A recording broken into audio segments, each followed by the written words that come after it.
Ako nga pala si Enteng, hindi totoong pangalan. Dating seaman, ngayon ay nasa Japan.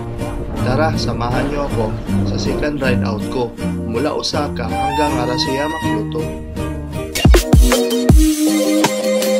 Hello mga katingards, kamusta? Hinao to kira ka, basta padayon lang tao gabanti, aginod lang. Ito pala ang second ride out ko. Ang pupuntahan ko ngayon ay isa sa mga pinakagusto ko na lugar dito sa Kyoto, ay ang Arashiyama. Isa ito sa napakagandang lugar dito sa Kyoto.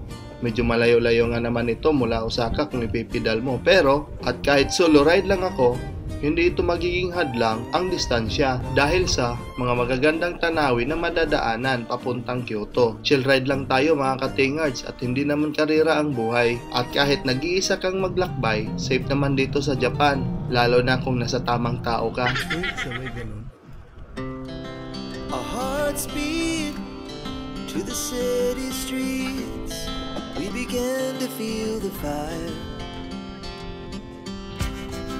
We rise like tall buildings as the chemicals they take us higher. The night's young and it's just begun as she puts her hand in mine. Dito na ako sa Sakura Di Hall ng Kyoto Prefecture. Naka 32 kilometers na po pala ako mga katingard. At di ko maiwasan, mapapahinto talaga ako dito dahil sa nagagandahan ako at very rewarding ang view dito lalo na sa spring season. At agad naman ako umabanti uli. Gusto ko pa naman sana magtambay-tambay lang muna at magmuni-muni. Pero kailangan ko makarating ng Arashiyama bago magtanghali.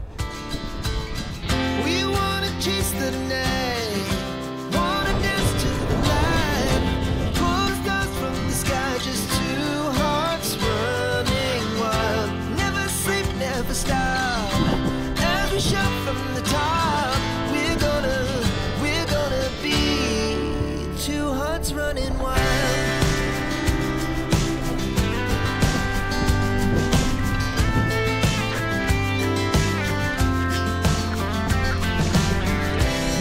Now the morning is the afternoon. We lay awake in bed. We laugh so loud as the hours pass. We're gonna do it all again.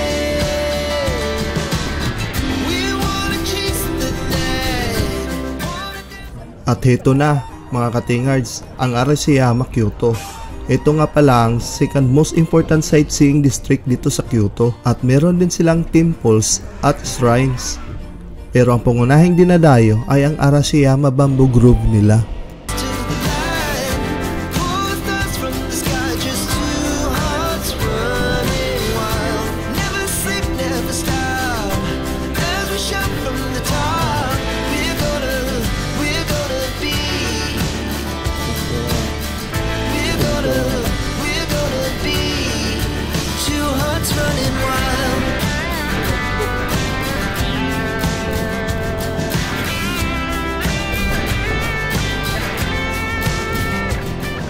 At bukod sa Bamboo Grove, marami din pwedeng puntahan dito mga katingards. Pero hindi ko na iisa-isahin kasi kahit naman ako, hindi ko pa napupuntahan lahat.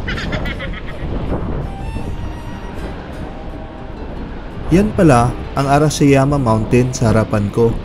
Instagrammable ang scenery dito lalo na sa spring at autumn seasons. Ito nga pala ang isa sa mga rason kung bakit hindi ko trip ang magsuot ng cleats tuwing nagra-ride ako. Mas makakapaglakad kasi ako ng maayos at mas lalo may enjoy ang mga magagandang lugar katulad nito. At ito ang Togitsukyu Bridge na may haba na 155 meters. Famous landmark ito ng Arashiyama for over 400 years na.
At hanggang dito na lang ako mga ka-Tingards. Maraming salamat sa inyong suporta at sa walang sawang panonood ng aking mga videos. Hanggang sa muli! Our hearts beat to the city streets. We began to feel the fire. We rise like tall buildings as the chemicals they take us higher. The night's young, it has just begun as she puts her hand in mine. We wanna chase the night.